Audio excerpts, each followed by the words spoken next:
Live streaming is on. Hello, Global Theater. My name is Jerry Fielka. Today is September 17, 2021.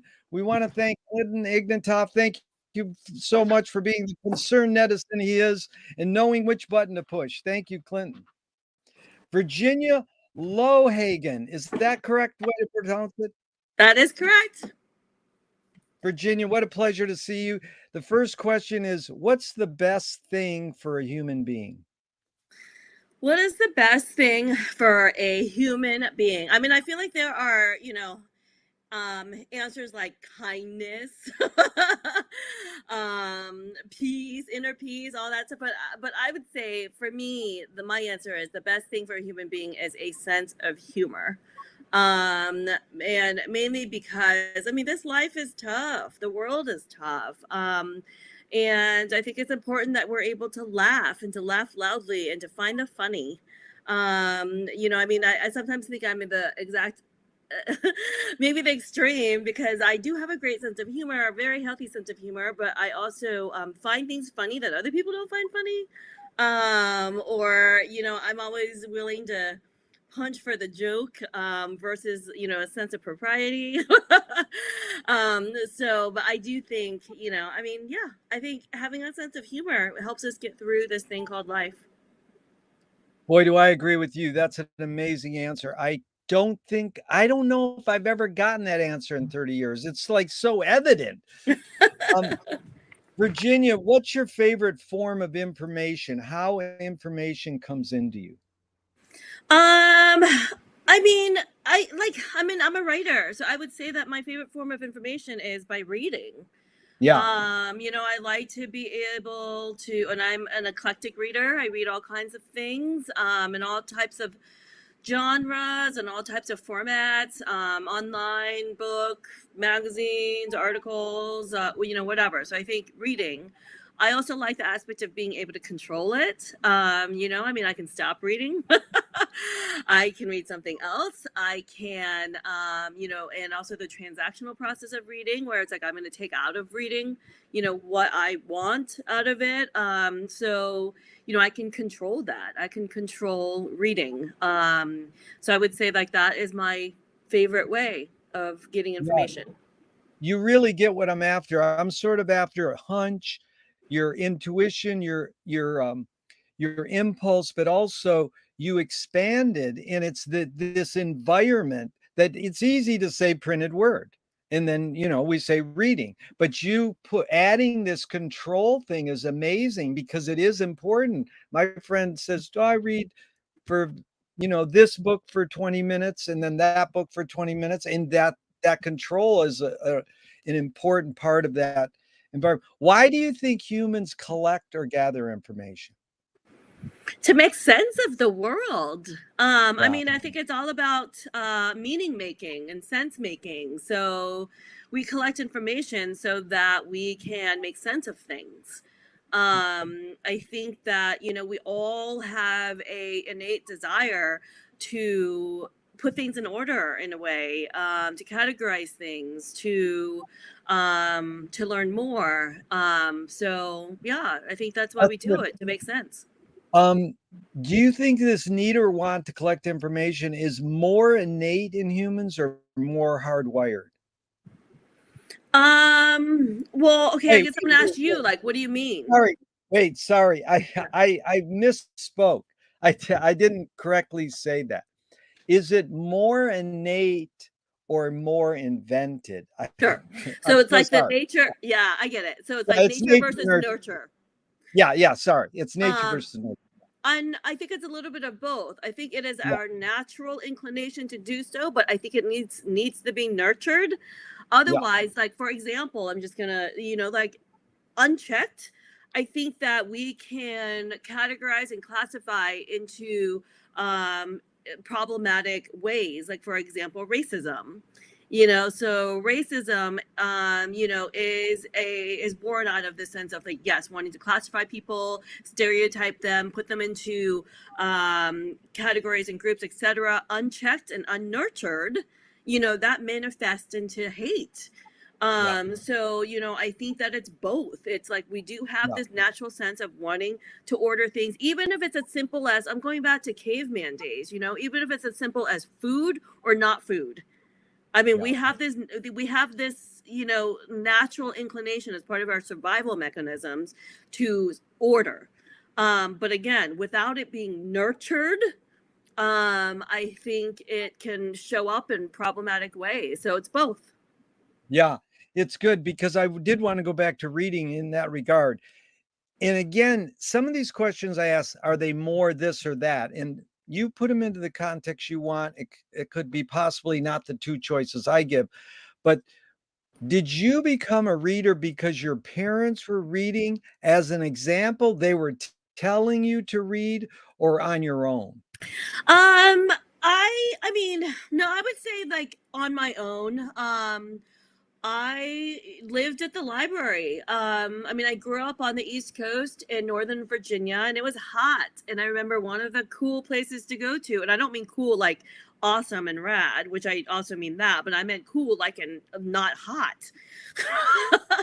And so I'd go to the library because they had air conditioning, and I'd spend lots of time there, and I would read. And the school library, the same thing. I was there, and before school and after school. So I lived in libraries. Right. And We have a commonality. I basically used the Marina Del Rey Library for my office for the last 30 years, and then COVID hit, and I rode my bike by there today, and I was like, "Oh my God, I want to go in there." It was like, and it's an amazing thing for homeless people in regards to air conditioning, that the homeless are dying on the streets with the heat, and they can go in there, use the bathroom, read, and get some cool air. And that's absolutely. the thing. Libraries will accept homeless. It's amazing. It's just this amazing thing in America that I love libraries and I love bookstores. So we have a lot in common. So, so do thoughts create emotions? um Sure, but then I also think emotions create thoughts. I think it goes both ways. I think, what we think, we also feel, and what we feel, we also think. So, to be very esoteric and never ending. I mean, I just think it's both. Yeah, no, that's fine. Yeah. But do you think your observations of humans in general, are they more feeling beings or more thinking beings? I know it I both depends, but just overall, can you? Yeah, I don't know. I mean, I feel like everyone has elements of both, and then in some people the thinking shows up more than the feelings, and the feeling shows up more than the thinkings. And I also think it's situational, because then you could take the same person, and then you take what we would qualify as a thinking person, but then put them in a situation, and feelings will come out more. So I think it's situational. I think it's a spectrum. I think everybody has a little bit of both. And the situation kind of calls out like what is needed. I mean, I would say in general, I would feel like if I'm going to define myself, I would say that I'm definitely more of a thinking person than a feelings person. But Yeah. then there are moments that my feelings do take over. Yeah. So like I think about, I'm not big on um I should think about, like, let's think about corporate retreats and things like that. I'm not big on trust falls. I'm not big on like what's your color. I'm not big on this millennial concept of self-care. Like those are the feeling things. Right. It's just not me. Like I'm not like, I know icebreakers. People like doing icebreakers. I hate icebreakers. So I'm not a feelings person in that way. I'm not Yeah. touchy feely. I'm not soft. I'm not, whatever. Yeah. But then am I all thinking? No, because there are Yeah. moments when I'm overwhelmed by my feelings too. So I think I think we all have both, and it shows up in different ways. Yeah. Fill in the blank. I don't know what I think until I. Read about it. Learn more. Nice. Nice. I like that. Can humans think without language? Yes, I mean it's evident. We have evidence that shows that you don't have to be verbally, you don't have to have verbal skills to be able to think. And I think about like my dogs. I know they're thinking and they don't speak, you Yeah. know. So yeah, no, I don't think the ability to speak makes it maybe easier for us to articulate, but it certainly does not mean that people and animals aren't thinking. Chomsky said a language is not just words, it's culture, a tradition, a unification of community, a whole history that creates what a community is. How do you cope, Virginia, when language breaks down and doesn't work? Um, well, first of all, I love Noam Chomsky. I just love his name. In terms of, I mean, again, I think like we have to think about language as more than just language. Can be body language can be eye contact language. There's many different ways of expressing. I mean, the whole point of language is to express thought, right? To Yeah. communicate. And I think that there are different ways to communicate, and when we've exhausted all those options, then I think we have to worry about our society. Yeah. But you know, I think there are different ways to communicate, and we need to learn that. Yeah.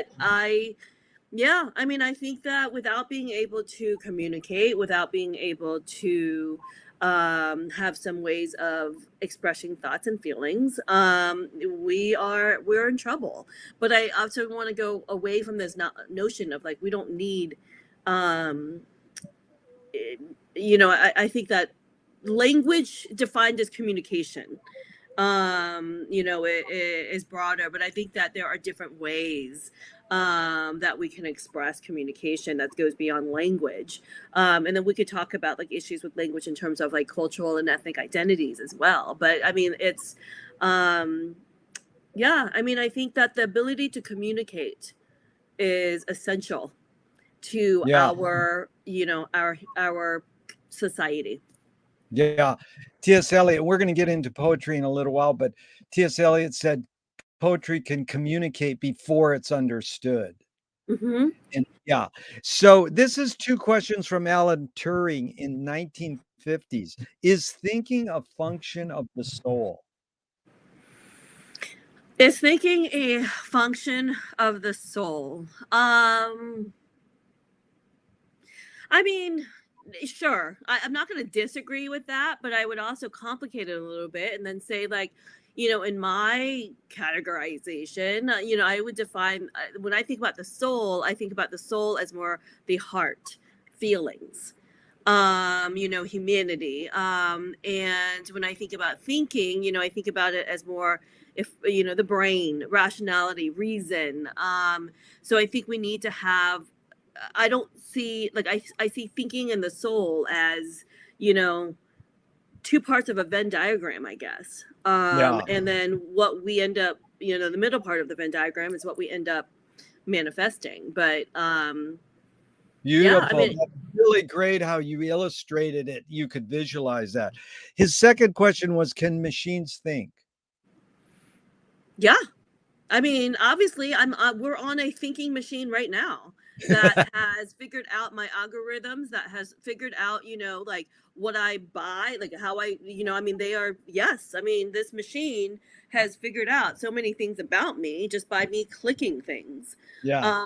So absolutely it can. But then again, this is the chicken and the egg thing because machines Yeah. can think, but we're the ones, you know, that have programmed it to things, and that programming and coding have come from humans, right? So it's this, I think, you know, machines are thinking, yes, machines are thinking machines, but they're not animate. I mean, they're not live. Yeah. Although like That's I good. enjoy the science fiction movies in which they are, but yes, they are thinking. They're not live though. I think that, you know, I sometimes I feel like that's where the question leads. It's like, do we believe that they're human? Do we believe that they're alive? And no, but they are thinking. Absolutely. Does the brain more detect consciousness or create consciousness? Is consciousness there bubbling away and we're detecting it, or are we actually creating it? I think I think that's both. I think Yeah. it's really hard to get into, like again, it's a lot of these questions are like chicken and egg stuff, and it's like I Yeah. think we create the consciousness that later on. I mean, it's like what deja vu is, right? It's like this notion that we've been here before, we've experienced this before. It's like somewhere in our minds these things live, and again with memories, that's what happens. So I think that we are. I think it's a little bit of both. Yeah. So we have, our brain detects it, and they also, get are invoked, or I think both. Yeah. In Audre Lorde, the poet, said, "You can't dismantle the master's house using the master's tools." Yvonne Rainer responded to her, "You can if you expose the tools." What new tool do you suggest? And again, this is going to come from my background as a educator, but education. Yeah. I mean, again, if we think about how books have been banned, how certain groups of people have not been allowed to have literacy skills, etc., like we know the power of education. We know the power of reading and writing. And oppressors understand the power of reading and writing because they deny it to those that are oppressed. So I think that, to me, the most essential tool for breaking the chains of oppression is education. Beautiful. What do you worry about when you go to bed at night? I mean, my work. I run through my to-do list constantly, and I think about what needs to be done and what I can do. And yeah, so I would say, like, what is I'm currently the director of the APITA Center at San Diego State University. In addition, and that's how I know Kathy, is I'm also a writer. I have over 350 children's books out in the world. And so I'm constantly working on a variety of projects. So that's what's running through my mind is Well, work. Virginia, how would you, that's to me is like concern. Like, I think there's a fine line between worry and concern. How would you differentiate? Because that seems you're like, some people think worry is bad and concern is good, but how do you differentiate between the two? So, and again, I don't know. Okay, so let me, now that we're like, breaking down the semantics here, I don't know. The question, I guess my answer is really to the question, like, what do I think about before I go to bed, right? So those are Yeah. the thoughts that are going through my head. Now Yes. we're talking about, like, what worries me, what concerns me. I mean, the things that, worry me are going to be more about more feeling stuff. So more about, I'm going to get worried about things that happen to my dogs, my husband, people I love, right? You worry about those things. And and in the same way, like you're concerned about it too. So I'm not really delineate. I understand the nuances between worry and concern, but in a way I think they're both kind of the same thing. It's like these things Right. that you are grappling with. And so I feel like I think about, like, work things a lot, but I worry if I'm going to worry, it is going to be more about loved ones. Really, this is And important. Yeah, Virginia, you taught me a great lesson because what I try to do with each interview is sort of refine the questions so they're worded better. So we just went through this thing on thinking, and all I have to do is change that word to, what do you think about when you go to bed at night? And then I don't have to use the word worry. that's right. It Yeah. follows up with that. So, Marshall McLuhan learned from the poet Ezra Pound that artists are the antenna of the race. They're broadcasting and receiving the hidden psychic effects of the things that that we invent, and then it sort of helps us learn how we can cope with what we don't like about these inventions. So we can turn to authors, painters, filmmakers, poets, whoever, and they will broadcast these hidden psychic effects. But he said we still ignore them. Why do humans still ignore the hidden psychic effects, even though we can turn to the artist to reveal them to us? Because humans have choice and they have free will. And so part of choice is the ability to ignore, and to dismiss, even not just ignore, but to dismiss. And on the one hand, again, as an educator, that's really annoying because you want people to be enlightened, you want people to be educated, you want people to be informed. But they essentially have the right not to be. So, I think that's why people have choice. That's interesting. Are you more afraid of old ideas or more afraid of new ideas? Mm, I don't think I'm afraid of either. I like bold ideas. I like new ideas. And as a person that tends to be the one that generates bold and new ideas, I'm not afraid of that. I would say that in playing along in that pool, like what I am afraid of, are uh, things beyond my control, right? So it's like I think about whenever anyone presents an idea or whatnot, it's like I start immediately thinking about how to enact it, solving problem solving, getting creative solutions, etc. So not that doesn't scare me, but then yeah, what does scare me is like thinking about, okay, like what are we what's within my personal control, what's in my collective control, and what's not. Like those are, and like how, like what, things running away from me before I can manage them. So those are the things that I'm afraid of, but I'm not afraid in general of bold or new ideas. I think we need them. Boy, I want you to be the head of my department. You're smart. Can you conjure up your earliest memory or one of them? Gosh, I mean, I can remember my earliest memory. I mean, I guess it's like I can remember kindergarten stuff, like making things. I loved crafting. Yeah. So yeah, I mean, I guess those are it's not really, I don't have like vivid. Right. That's good. Is memory more a curse or more a blessing?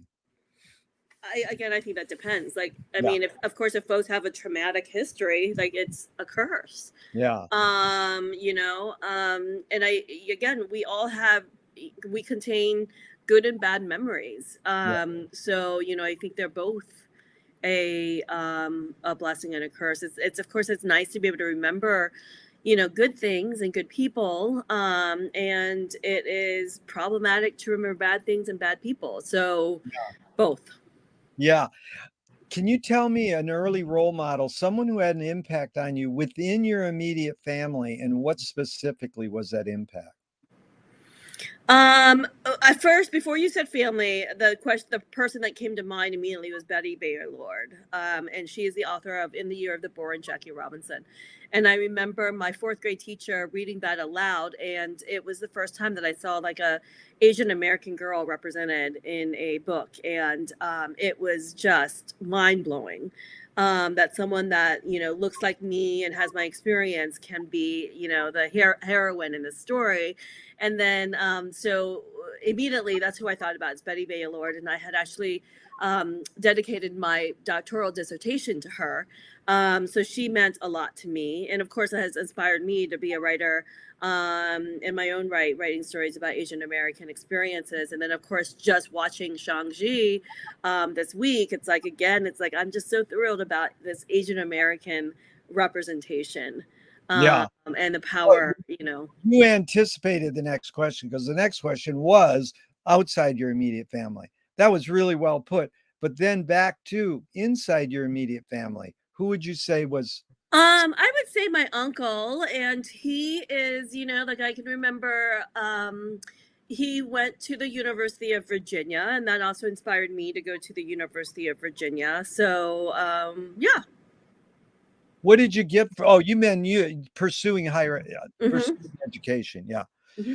Did your parents raise you a particular religion? No. Do you pray? Kind of, but not for real. That's probably the best kind of prayer. Not for I mean, I guess I kind of have talks with God, but like I don't practice any organized religion. But then I believe something is out there, and if it is a god or many gods, there's that. I have no idea what that entity is, but I Yeah. do think that something's out there. Yeah. If God But I doesn't just want to also note that I believe in science. So there's that. Okay, but go ahead. believe in science, good. If God does exist, what would you like God to say to you after you die? Good job. Well done. I mean, like, well done. Very good. Do evil people exist, or does evil use people as a vehicle? Both. I do think that evil people exist. Yeah. But I'm not going to argue, that the other isn't true either. But I also think that people do bad things and they do evil things, and they need to, take ownership of that and have consequences of it. I think this notion of like the evil came and took me away is like just another blame shifting. Yeah. Like it's you are responsible for your behaviors. And yeah, evil people exist. And or is it that people do evil things? I mean, maybe that's it. But the notion of like, that evil uses people as a vehicle, like, no, to me that's an excuse. Like you chose to do that. Yeah. I love your word blame shifting. That's really packs a lot of punch. Virginia, how do you advise someone to deal with an enemy? And this one I'm going to set up with a few modern thinkers' thoughts. Alan Watts says, if you acknowledge your enemy, you empower them. Coppola stole from the mob and the samurais. Keep your friends close and your enemies closer. JFK said, forgive your enemy, but don't forget their name. And Fellini says, I need an enemy. So it's a lot of thoughts. The base question is how do you advise someone to deal with an enemy? But first, how would you respond to the Alan Watts? If you acknowledge your enemy, you empower them. Sure. I mean, like you're, putting energy, into unproductive energy, right? Like if you, there's so much more energy that goes into hating. So if you're going to choose to put that energy into hating an enemy, then that means you're not putting that energy into something much more productive and constructive. So in that way, it's like you're giving power. You're giving your power away. So I agree with that. But I also kind of want to deconstruct what enemy means for a little bit, because I think that there are different types, right? I mean, we've got the enemy that is toxic, just someone like toxic. We also have enemies that are like competitors that drive you to be better. And so I think you deal with both of those type of enemies in different ways. If they're toxic, get rid of them. I mean, like, cut them out of your life. There's absolutely no reason why you have enemies.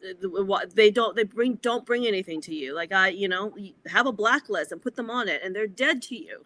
Those people are done. And then I think then you have these enemies that are more about competition. And then I would invite folks to think don't think about them as your enemy, but think about them as your a critical competitor. It's like you are. I think we all need forces that make us better, and perhaps that is a way. If they're not being toxic, that perhaps they can push you to be better. Because sometimes we need cheerleaders in our lives, but we also need those people that are going to push us. Really well put. Thank you so much. James Joyce was the first projectionist in Dublin about 100 years ago. He basically checked out. He said, this is stupid. Why should I go inside a building and see a movie of a tree when I can go outside and see a real tree? Years later, Faulkner said, sometimes the best fiction is more true than journalism. Why do we have to recreate things in order to get them? Why do we have to go to a theatrical play of people acting out life? Why don't we just live life? Well, I mean, I'm biased here because I'm also a creator, right? So I create, I write, and I write fiction. And I write nonfiction as well, but I also write fiction. And I'm an avid book reader. I'm an avid movie watcher, TV watcher. So I'm biased. I love the arts. I love watching created productions. And I think it is a way of, again, escaping reality a little bit. And also I think I just like the cleverness And I think I think the arts, which I include, books, movies, TVs, whatever, are the soul of our humanity. I mean, that's what makes us different, that we create. So yeah. No, that was really good. And so, do artists have a moral obligation?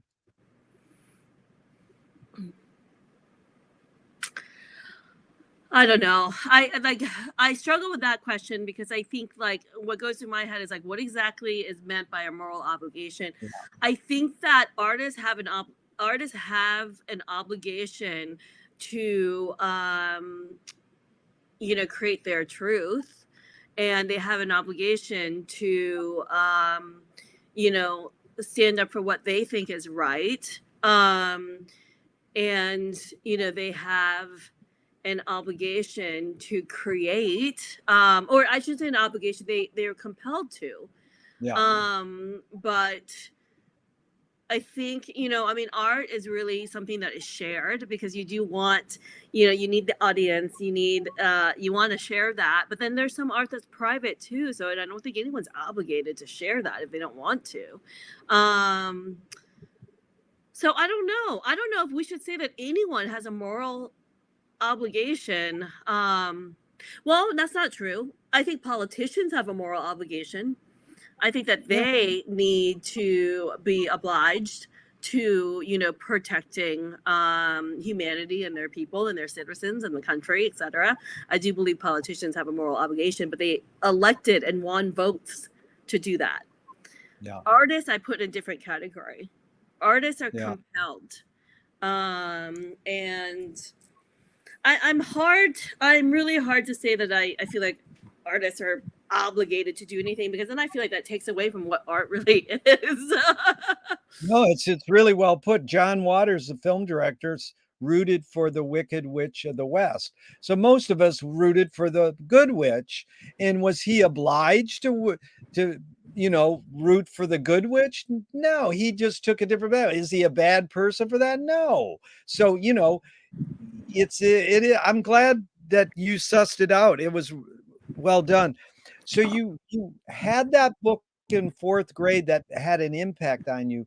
Then walk us through. You went to high school and college. At what point did you say, "Oh, I want to be a writer," and started writing? Sort of, what was your path of becoming a writer, and then your path of becoming an educator? Like, which came first, or how? Sort of, just walk me through those two paths. Sure. So I've always been a writer. I mean, I wrote a lot of things. I just never thought I could make a career out of it. So, I needed something practical. So that's where education came in. But I also loved teaching. So it wasn't something I did just because I needed a job. I was compelled to do it. I loved teaching. But I never thought that, I was going to be a writer, much less a working writer. I mean, I'd done things, school newspaper and articles here and there, and I had a column, a dating column in a local Asian newspaper. I mean, like, so I've done like fun stuff, but again, hobbies. I just didn't think of it as a career. And so then I remember I was teaching at an elementary school site, and I was teaching third grade, and one of my colleagues had just gotten her first book published, and we were talking about it, and I was telling her about some of my stories growing up, and she said we should write a book together. And so we did, and that book is The Jade Dragon by Candlewick. It's published by Candlewick.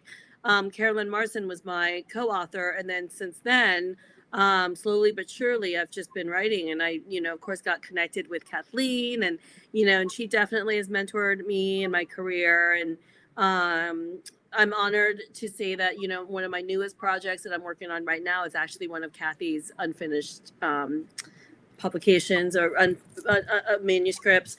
So I have definitely been mentored and coached along the way by wonderful people like Kathy. And yeah, slowly but surely I've built this. That's a super person that connected us with Kathleen Kroll. So I appreciate you bringing her up, and the fact that we connected through her is really important.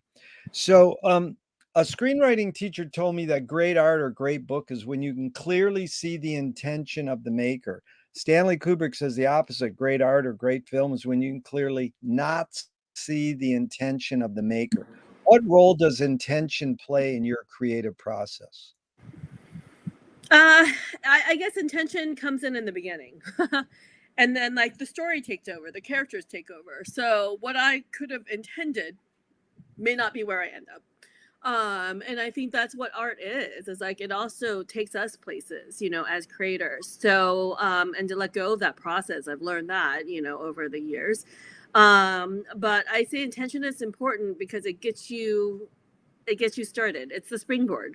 Yeah. But I would also say it's like, you know, be willing to be flexible because intentions can also be a crutch if not used well. Marcel Duchamp said there's no art without an audience. You just brought up the audience here a little. That was great. And does the audience, what role does the audience play when you're writing your book? How much are you thinking of them? Mm-hmm. So I want to say too, like, I agree with that, but then I'm also going to push that a little bit and also say that I think you can be your own audience too. Because I also think that not all art, you know, needs to be shared. And I know I mentioned that before, but I feel like there are some art, like, I mean, I create some things that I'm like, never want to see the light of day, for several reasons. One, because it is, personal to me, and another because it's crappy, you know? So it's like, but all those, I think we have a right to decide what we share and what we don't share, but artists can be their own audience. I want to say that. And then, okay, but then to answer your question more explicitly, like this notion of the role of the audience, it's always there. I mean, especially as a children's book writer, it's like I'm always thinking about my young readers.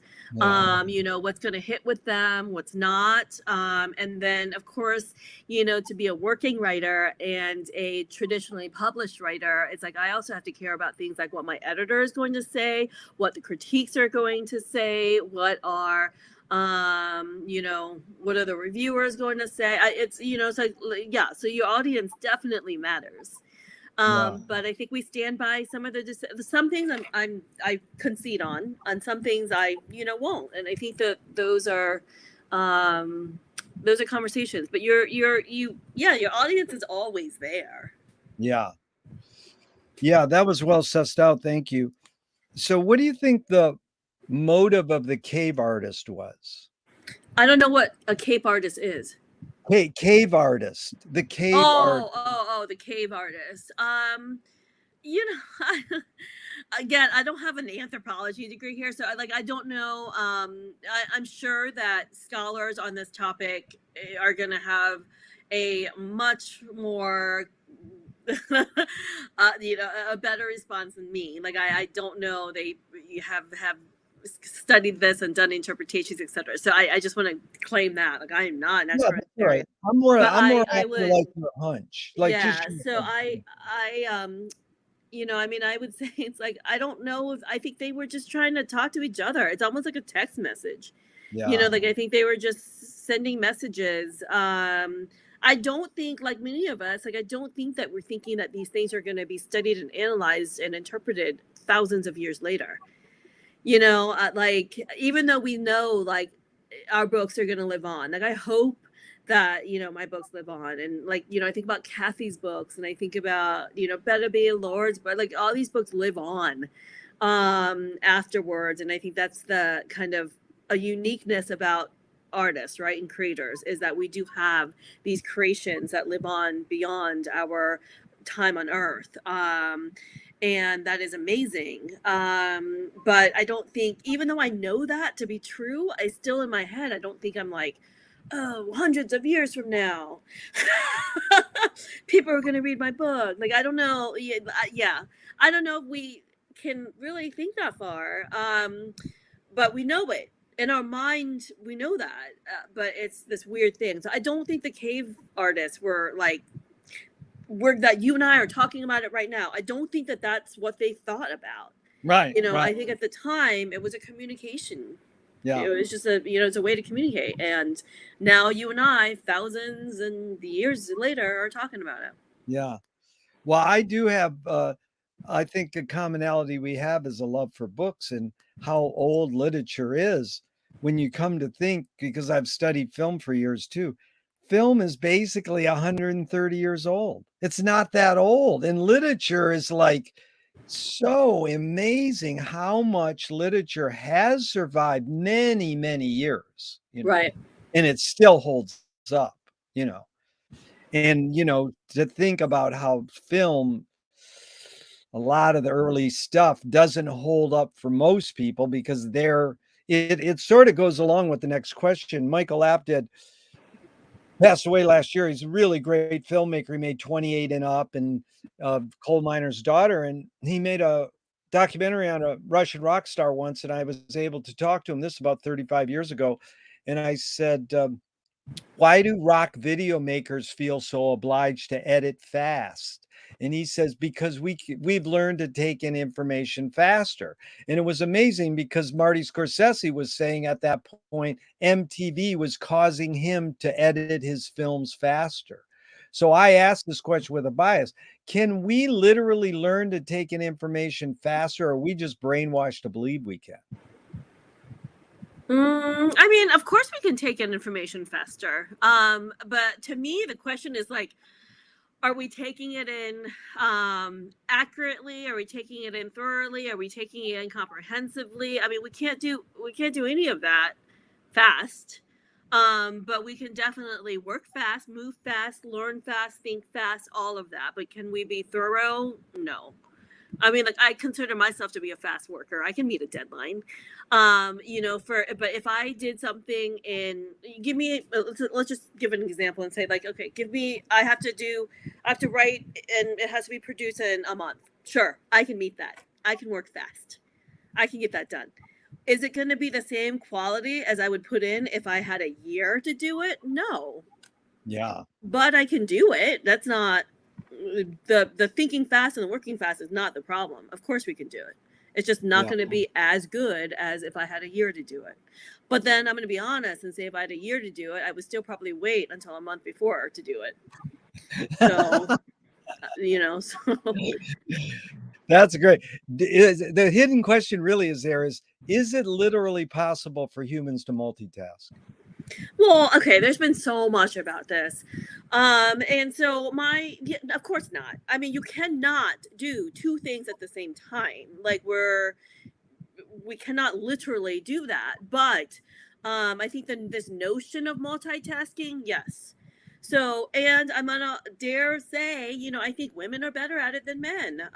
But and again, I say that very broadly. But yes, but literally the idea of can we do two things at once? No. But we can, we can juggle and hold multiple things at once, like not at once, but I should say at the same time. It's like for example, I'm not gonna lie to you, am I doing this interview right now and also kind of reading my emails? Yes. Yeah. I understand. Am I doing both at the same exact time? No, because at this moment I'm talking to you. Yep. So it's like but I do think that we can. And just like this notion that we can hold multiple truths at the same time, like we can, I'd like to compare it to this notion of, I've recently gotten into passion fruit iced tea from Starbucks. Yeah. And I hate it, but I keep ordering it because something about me must like it, right? So it's like I hate the taste of it because I think it tastes like medicine, but I keep ordering it. Right, but is it supposed to have some health thing? I don't know. It's just it's the taste of it. It's like there's something about the taste that I hate, but there's also something about the taste that I love. So I keep getting it. So that my whole point, I just like to use that as a way of saying it's like we can be two things at once. So we can multitask in that way, but like literally no. And often, and this is again evoking Kathy, but one of the things that Kathy and I shared is a love of piano. And so we were both we started this piano recital group. And so so we have this group and we would meet. And one of the things that I think about is like, playing with piano, the challenge is playing right hand, left hand, which is bass clef, treble clef, right? Like, so you play two things, and some people think it's like, well, you can't do two things at once, but obviously pianists over time have. You're playing both clefs at the same time, but what happens is it's not that you read the line separately, you read it as a unit. So it's a different type of, again, multitasking where we're holding several things at once, but you're not doing the same thing at the same. Like I'm reading, it's some people are going to read, the treble, then the top, and then the bottom. But what pianists do is you're reading it as one unit. You're reading it together. So that's the whole. Like I get. There's been so many conversations about multitasking, and I get it, but. Yeah. No, I really appreciate your answer. And none of my questions have right or wrong answers, but that one you got right. But let's stay on music for a second, because I'm a huge music fan and maker and everything. What's the function of music? I don't know. It's like, it's so okay. So Kathy, I want to say, first of all, I don't know if you probably do because you know her for years, but Kathy is a divine player. She is good. I don't know if you ever heard her play or like whatever, but Kathy is a great player. I'm not. I pretty much suck, but I love it and I don't care. So one of the things that I like about piano is that I struggle with it. It is something I've got to work on. It does not come easy for me, whereas like writing does in a way, right? I mean, writing is not easy. I don't want to make it that it's easy because it's not easy. But for me, it's like it's much easier for me to write. And there's like, many, and I'm an overachiever and all that stuff. And so like many things that I pursue, especially let's say in my professional workspace, I'm successful at. I'm pretty good at. Like I don't does it like it's a lot of hard work, but I can do it. Music, however, as much as I've worked on it, I have taken lessons as an adult for I would say over 20 years, Jerry. And Kathy and I have our little recital group that we've hosted for about 6 years now. We've hosted about close to 60 recitals. So it's not for a lack of practice or lessons or whatever. I work hard at playing piano, but I suck. And I'm not afraid to say that. I'm not like, I think y'all can tell. It's like, I'm not humble. Like I can say when I'm good at things and when I'm not. And I'm not good at piano, but I love it. And it's a good type of struggle because I'm willing to work at it. It's not something that comes natural to me, but I love it. And so your question about like, what does music do? It's like, I don't know. I mean, for me, it is something that it's kind of like the Moby Dick, right? It's like, I want this thing so bad. I want to be good at this, but I'm just not. But it's okay because I love the pursuit of it so much that I'm okay with not being good. And I know many people quit before they get good. But my notion is not to be good. I mean, of course, I lie. I want to be good, but that's not my end goal. My end goal with this is just to play. And I think that that's what music does. It is just I mean, not to be very cliche-ish, it's medicine for the soul. I like it's really well. Yeah. The Walter Pater quote is so great. He said, all art aspires to the condition of music. It's like literature, painting, everything wishes it can be as cool as music. Yeah, I mean, it's just something. Wow. Yeah, I mean, but another music question I'd love to lay on you is my friend said there's 3 T's in music: technique, theory, and taste. So theory is you learn what you're doing. Technique is, can you do it? And taste is something different. How do you acquire taste? How does one acquire taste? I think you have to be exposed. Yeah. You have to be exposed to a lot of different things in order to figure out if you like it or not. I also think it is changes over time. I mean, like there are things that I liked, music that I liked in my 20s that I don't like now. Yeah. There are things I like now that I did not like in my 20s. So I think that, taste changes over time, and taste is developed with exposure. And I also think like, having musical it's also memories, right? Because there are certain songs I may not like, but they're like attached to some memories. So Yeah. then I like that. So I think I not that you're asking for advice, but I would say advice in terms of taste is just be open to a bunch of Yeah. different things. Yeah. It's also how much is would you say aesthetics is the same as taste? Is that pretty much what I was after? Aesthetics, taste, or you think there's a difference there? It's same in literature. You have a taste in literature. Is that similar to the aesthetics? Sure. I mean, it's like this personal preferences, right? Yeah. Personal desires. Like, what is it that you prefer in how something feels, looks, tastes, etc. So those are all about personal interests. Yeah. So yeah, sure. What's the function of poetry? This goes back to what you were saying about thoughts and feelings. I mean, I think the poetry is meant to make us think and meant to make us feel. Yeah. T.S. Eliot said that poetry is outing your inner dialogue. What language is your inner dialogue in? Um, well, I mean, my inner dialogue definitely speaks English. But like more um, so, what form is your inner consciousness in? I mean, it's talking. It talks. Yeah, yeah. So a few icons that I've studied in the experimental film world have these mantras. Like George Magnapelli says, "Ignore yourself." Jonas Mekas says, "There is no self-expression." And Cecil Taylor, the great jazz pianist, says, "I'm just a vehicle, and this stuff comes through me." So again, this is either or, and I know it's both, and it depends. But is art making, writing more self-expression, or more you're a vehicle for whatever culture or technology is dominant? Um, I mean, I tend okay. I also feel like there are different levels of artistry, right? And like there are certain types of artists that are just beyond me, or that are almost like spiritual and on a different level. I mean, we think about um,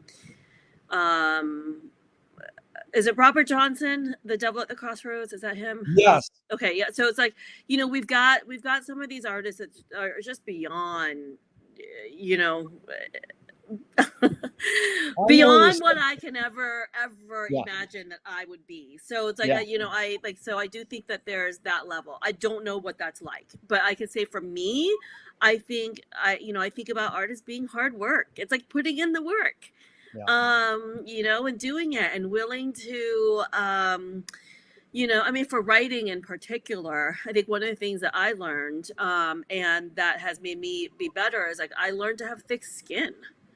I learned to take feedback better. I learned to, it's like it's hard work. All of it is hard work. It's not easy. So that's what it is for me. And I'm tired of. I will say that I'm tired of people saying things like, "Oh, you write," or more specifically, "You write for children." Oh, that's cute, right? No, it's not cute. It's hard work. It's way easier. And I have publications for adults as well. And obviously, I teach adults. I'm on a college campus, but it is way easier to write for adults than it is for children. And so those I think that I am especially offended by that. It's like when people don't think it's work. It is yeah. work. It's a lot of work. Yeah, no, that was explained well. And I know when Kathy wrote her book, you know, consulting people how to write children's books, a lot of people think, oh, it's easy to write a child's book. So back to that question though, can art making or writing be egoless? Can be. I'm sorry, I missed the last word. Egoless. Oh, ego less. I don't know about that one because I think that we do have okay, if we're defining ego, when I think about ego, the connotation sounds it's more negative, right? Yeah. So then it's like I don't think it's negative, but then I definitely don't think. I mean, you're as the creator, your ego is there, yourself is there, you are there. So I don't know how it can be completely selfless. And I like you can't take yourself out of it. You're writing it. And again, it's like, you know, when I think about my stories and whatnot, it's like, it's my perspective, it's my thoughts, it's my, you know, like your ego is there. But then, you know, we have this notion of ego being bad, like negative in terms of like being selfish and, you know, whatnot. So I think in that way, no, like I think it, you know, I think art can be um without ego in the way that, you know, the negative way, but I don't think that it can be without ego in terms of your ego is there, it's Right. you. I got you. That was good. In Virginia, where did you get your work ethic from? I mean, I've always been a hard worker. I mean, I think a lot of that comes from immigrant backgrounds. You know, there's tons of research that shows that.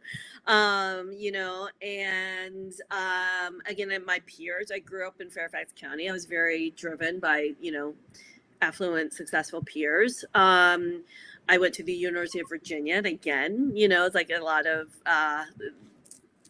driven, and again, I was from the East Coast. You know, I mean, I think there's a lot of contexts that have Yeah.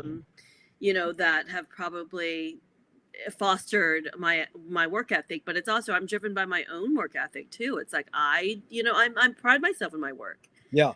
and I pride myself in my achievements, and I've earned all of them. I've worked really Yeah. hard. Nothing's come easy. It hasn't been and the things that have come easy are because I've cultivated relationships and networks and, you know, things like that. So that wasn't easy. Yeah.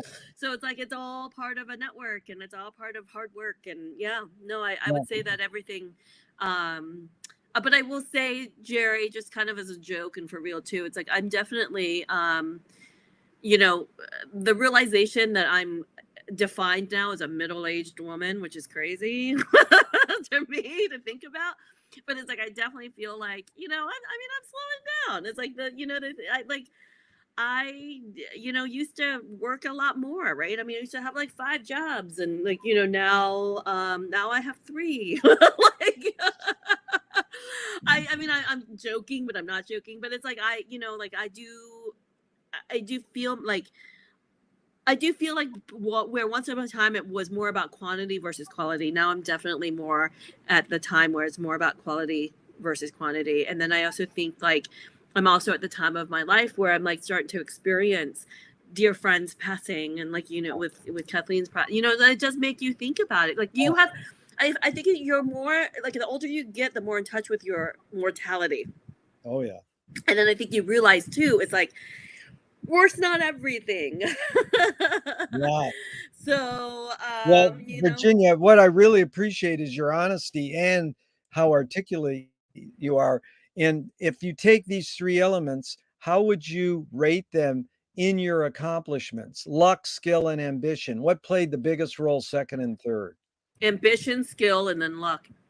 Wow. You've got to have the drive. You got to Yeah. want to do it. So you do it. That's ambition. Then you got to develop the skill set to do it. And then you got to pursue it. And then, yeah, luck plays in, because then you know, there are some people and places Yeah. that you need to be in to make sure that that happens. But, yeah, you got to go for it. And I also think, again, it's like you know, a lot of things that I see, especially with, you know, folks starting out, is this notion of going from graduating to CEO. It's like you got to develop skills. Skills take time. Yeah. You know, like, and oftentimes I think people like look at the product without looking at the process.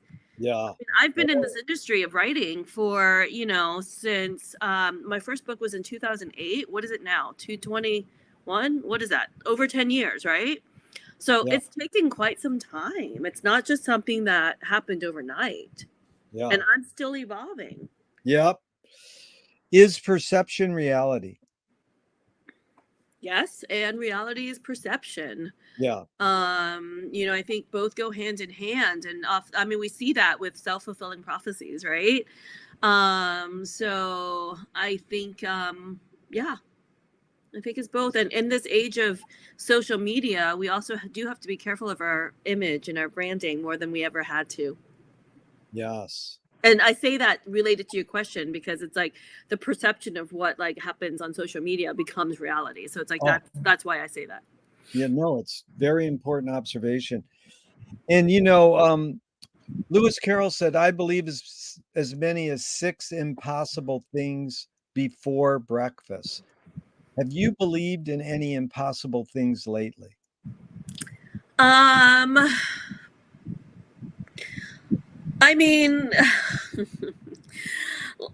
I don't know. It's yeah. I mean, immediately what comes to mind is like I think women's rights, right? Like I think the conversations that we're having about women's rights issues right now, what's happening in Texas, like those type of things. I'm just like, it's unbelievable to me that we are even dealing with it Yeah. now, and and like so when you think about impossible things, I don't think these things are impossible, because I think we've they're all achievable, but I do think that we're in this period of bipartisan, uninformed, it's just nuts.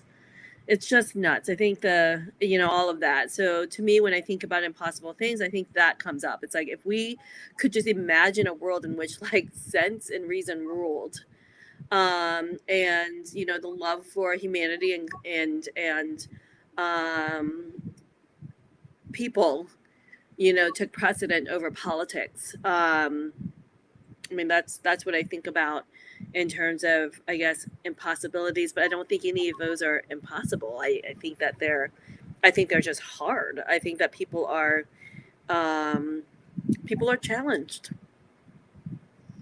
Really well put. Thank you. Utah Phillips, a folk singer, said, anarchy is making rules for yourself and not others. Who should or who's entitled to make rules? I mean, I think we all have to agree on this notion of rules. Like, I mean, rules create order. But then I feel like, we also have to consider who those rules benefit and who those rules don't benefit. And as a society, again, we have to agree. And I think that we're in this area, this climate of cultural reckoning right now, where we recognize that these rules, these laws, or whatever, again, are oppressive, and they seek to privilege others over, others over others. And so I think that we need to take note of that. But at the same time, we need rules. We just need fair and equitable rules. And I think that, people collectively decide that. I don't think that, a person or a entity or, anybody should be deciding those things. And I also think that they should be changing over time, to fit the people, the need of the people, or the people's will. So I understand that rules are, and as a person that likes rules and policies myself, like I think they're important. um, for, again, and more so, and I say that in the sense that I like order as well. I like things to be ordered. I like things to have a protocol, etc. So those things are important to me as the type of worker I am. But again, I think that laws and rules should never be concrete. They should always be written in pencil, and they should be decided upon, agreed upon by the people that are going to be subject to those rules. Really well put. What's the difference between rights and responsibilities?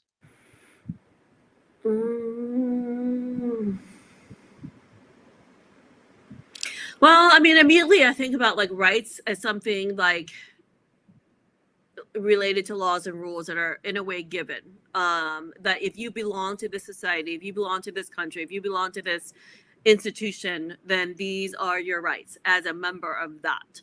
Where I think responsibilities are, you're like more so related to your moral compass. And outside of, like, if we talk about roles and responsibilities, that's different. But like, I see, I see rights as something that, to put it bluntly, I guess, things that we're entitled to, and responsibilities are things that we must do.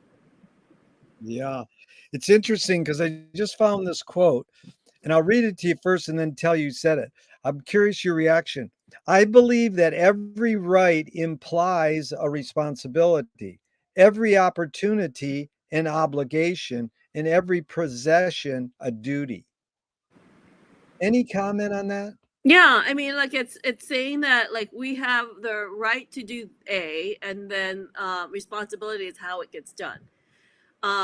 So it in that it's about like um, you know how they are related, and how one is about like what we do and how, and then the other is how we do it.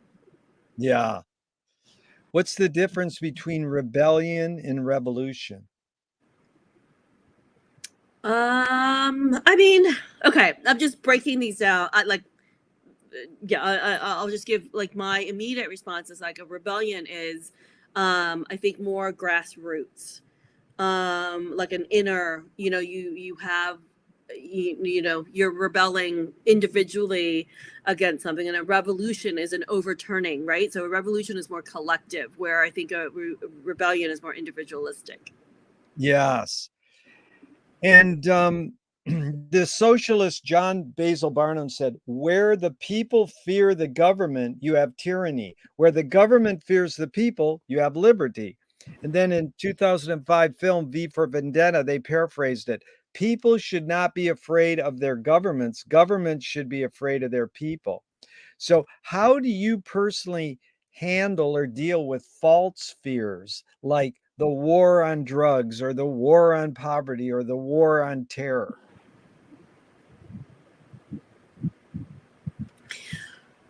Um, what do you mean by false fears? It's sort of like when they first invented the war on drugs, it's like, well, you can't, drugs don't fight.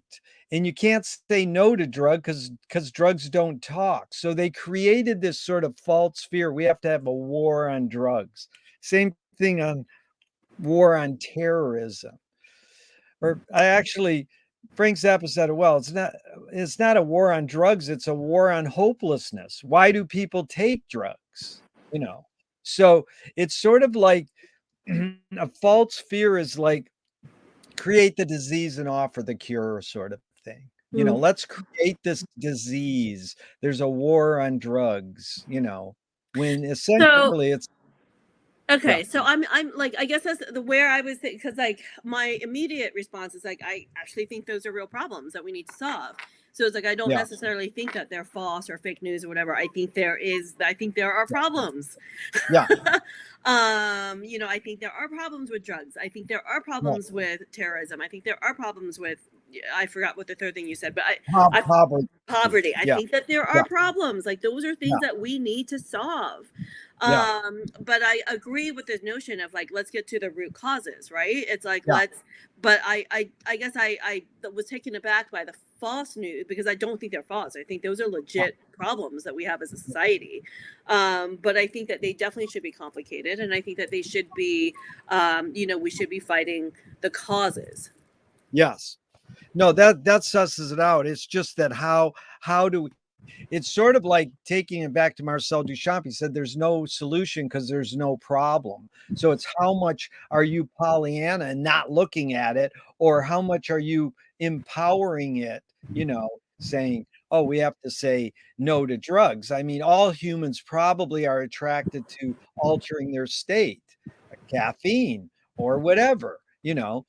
And so it's like, how much do you say, oh, well, that's a bad drug. You can't take that drug, but this drug you can take. So it's sort of like a war on drugs, like Sure, discussing. but even I mean, but there's I just again it's like the root causes issues, because we can look, I don't, my issue is not like, let's just say legalizing marijuana or not, right? It's like No, we've the marijuana is good, bad, da da da. Those, sure, but I also feel like it's even deeper than that. If we look at how marijuana is farmed and the exploitation of land, yeah, of indigenous people, yeah, etc., it's like I mean, there are issues. yes, So it's not, I think that we can sit and talk about like, is it good or is it bad? But to me, it's like, there's more. There's more to the story. There's also impacts on, and all of it is greed, right? All of it's about money. yeah, Are the indigenous farmers that are, harvesting, are they getting the benefits and the profits from this huge, industry? No. They're Yeah. suffering from it, and their lands are being taken away, their livelihoods, their they're in the impasse of climate control. I get it, but I think the issue is far more complicated. I agree Um, with you. Yeah. It's deeper and it needs to be, it's like grounds for further research. It's not simple. And there's a Chinese American Black Power activist, Grace Lee Boggs. She said movements are born of critical connections rather than critical mass. Any comment? yeah, I mean, of course, I agree with that. It's it's getting it's getting people right together in a room to collectively advocate for causes. And I do think that any movement requires strong leadership. So connecting those folks, getting the right people in the right space at the right time is important. Yeah. Virginia, tell me one major element of your creative process, and it's involved so many things, so you can take it where you want, that's Oh, changed since you started, and one major element that stayed the same. I mean, all of it's time management. I'd say that's been consistent. It's like you have to manage your time. I like And that. I use those words. yeah, you've got to block off. I mean, I block off time. I'm very deadline driven, so it's like I need to block off time to get the work done. So that is important. That's been consistent in my creative process. It's not very creative. In fact, it's very rigid, but it's the only way that I can get the work done. I've always been the type, it's like I'm kind of I nest too. And when I say that, it's like I mean, like I have to have my desk in the right order. I have to I've got to have the conditions have to be right for me to write. And I feel like I have friends and I'm just kind of whatchamacallit, jealous of them because they're able to, like, if they have 15 minutes of free time, they just write. I'm not that person. Right. So I can't do that. I need to be settled in writing. What's one major element that's changed in your years of? I don't know. I mean, like the types of stories that I do has changed, I guess. And but Okay. yeah, not well, I okay, I guess one element is that I'm able to do a lot more online research now, where like it was a lot of library books, but with technology, we're definitely able to do more in the online. Right. So Moshe Feldenkrais works with healing and movement. He says that it's literally possible to identify a weakness and incorporate it to become a strength rather than we're usually taught to overcome a weakness. Tell me a weakness you turned into a strength. Mm. Well, I mean, I mentioned this before, but it's, taking feedback, growing thick skin. I used to, I feel like, especially when my first book, it's like I used to take feedback so personally. Yeah. And then, over time, I just realized like it's not personal, it's about the work. Yeah. And sometimes these characters have to go. Yeah. Sometimes these scenes have to go, so it's like I've just become much better about taking feedback in terms of my writing career. And I've been fortunate that I have great editors. I have great, collaborators in my writing space. Yeah. Fill in the blank. Anger can be a productive emotion When it results in something productive and when it's not harmful to others. yeah. How do you find peace of mind? Sleep. If you were walking down the street today and you met yourself as a 12-year-old, what would you say to your 12-year-old self? You're going to be awesome. It's all going to work out. Should toilet paper come off the roll over or under? However way my husband or someone else does it. I hate putting it on the roll, so I don't care. As long as it's on the roll. Very good. What's the most significant difference between women and men, physical aside? I mean, I will say, like, I'm just like thinking about me and my husband, and it's one of the things that's like, yeah, and it's not just him. It's like I think men in general, or several of the men that I've known in my life too. It's like men have the ability to have things roll off them a lot easier.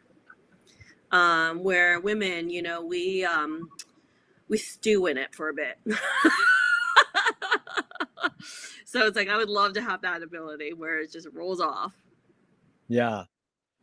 But it's interesting because, the cliche answer I get, not that it's bad, is that women are emotional and they get it out of their system and men hold it in. And that's tense. Why do you think women live longer than men? I mean, I'm sure there's like a biological science to it, right? Like bigger, smaller. Like I'm sure there's something about biology that lends itself to Yeah. life expectancy. But, and I mean, we could think about like societal factors too. I mean, once upon a time, men's lifespans were longer. I mean, were shorter because they had more dangerous jobs, right? Women were limited to the home sphere. Men were, working the coal mines and factories and, whatnot. So that we could think about it in that way. I don't know. I mean, what's the research now? Is it still? Is there still a disparity? I mean, I get disputed on it, but I think women still live a little longer than men. It's like women are like, I think 84-ish in America and men are like 74-ish. So sure. Yeah. So I mean, I don't know. I'm sure there's environmental, contextual factors that play into that, but and biological for sure. Yes, definitely. What caused matriarchy? What causes matriarchy? Yeah. Causes? Well, a commitment and a respect and value of women. I mean, I think that motherhood, being a valued asset. I mean, I think Yeah. we need to have a better understanding and view of women's contributions and roles. Yeah. Yeah. I agree. So these are 5 Alan Watts questions. They're just really short and brief. Who started it all? Who started what all? Now that's good. You answered a question with a question. That's what we're all about. Are we going to make it? Are we going to make it? Like what? Like in this life? Like Yeah, you can put the word "it" into the context you want. I mean, are we going to make it? Yeah, we're going to make it in our lifetime. We're going to make it to the end of our lives, and it's, we're still going to be here. Like whether future generations, if the planet's going to be here for them or not, I don't know. But are we going to make it? Yes. But again, what we're going to leave behind for others, I think we need to think about. Yeah. Where do we put it? I mean, I think we put it into our hands. It's our power. Nice. Hands. I love that tactility. Who's cleaning it up? It's going to be our future generations. Is it serious? It's very serious if we're talking about our lives and our societies. Yeah. What does courage mean to you now?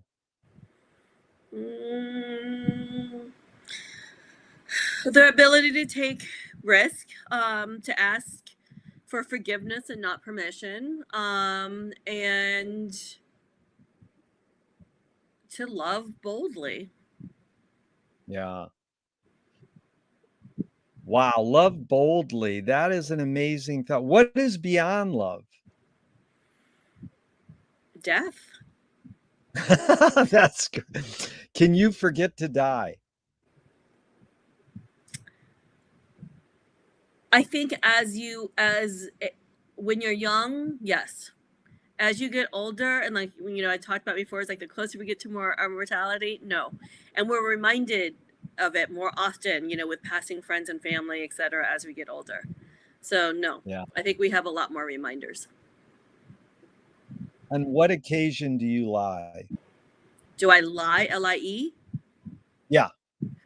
I mean, I guess out of self-interest or out of protecting me and my own. Yeah. If a publisher was to release your autobiography off the top of your head, what would be the title?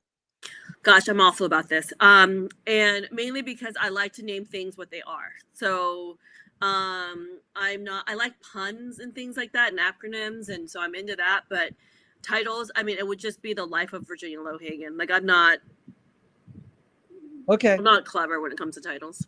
They want to scent, the publisher wants to scent the glue in the binding of your book. What smell would it be? Nothing. I like things like that's a good.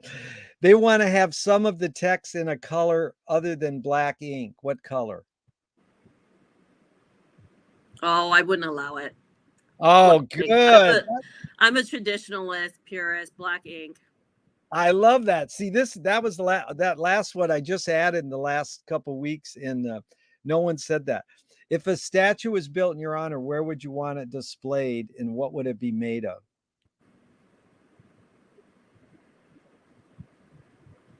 Paper mache. I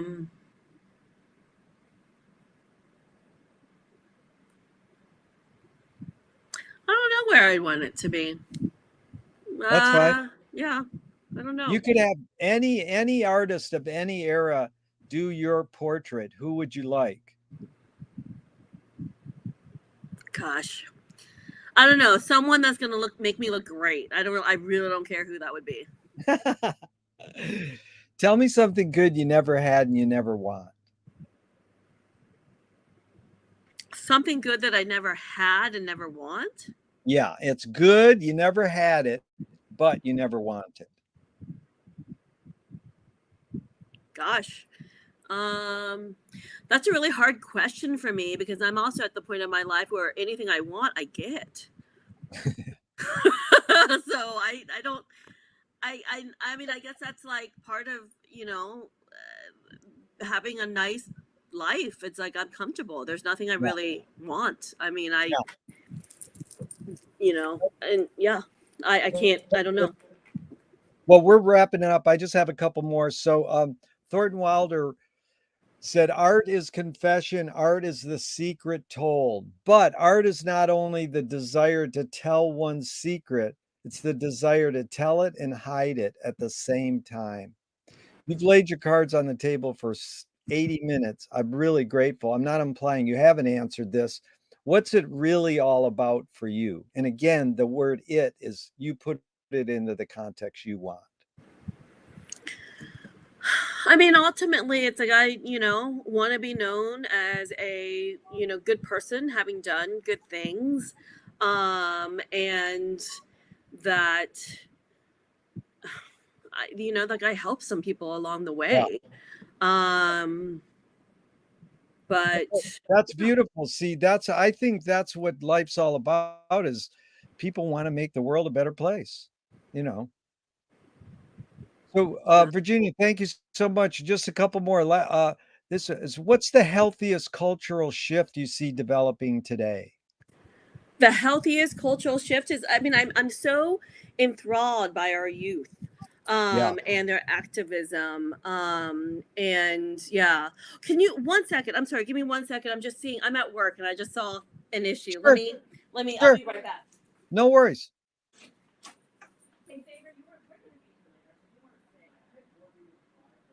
You can stay. I'm saying that we're going to be here. I know. I just saw the guy who came to say that we're done, but you're fine. All right. Sorry. Excuse me. Okay. So go ahead. What was the last question?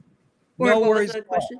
Yeah, it was basically what's it really all about for you, and you were explaining it. Yeah, and then then you explained that. Then what's the healthiest cultural shift you saw developing today? And you were saying I think the youth. I mean, I'm working on a college campus, so I'm just kind of so impressed by the activism that I'm seeing, the grappling with ideas, the commitment to racial justice. Like these are a lot of things that I'm excited about. Yeah. What gives you the most optimism? And again, our future generations, our youth. Yeah. That's the answer I get the most of. So it's helpful and loving that we have people who can carry on positiveness and community and commonality. So, Virginia, it's really been a pleasure and an honor. Thank you so much for your time and energy. Great. Thank you.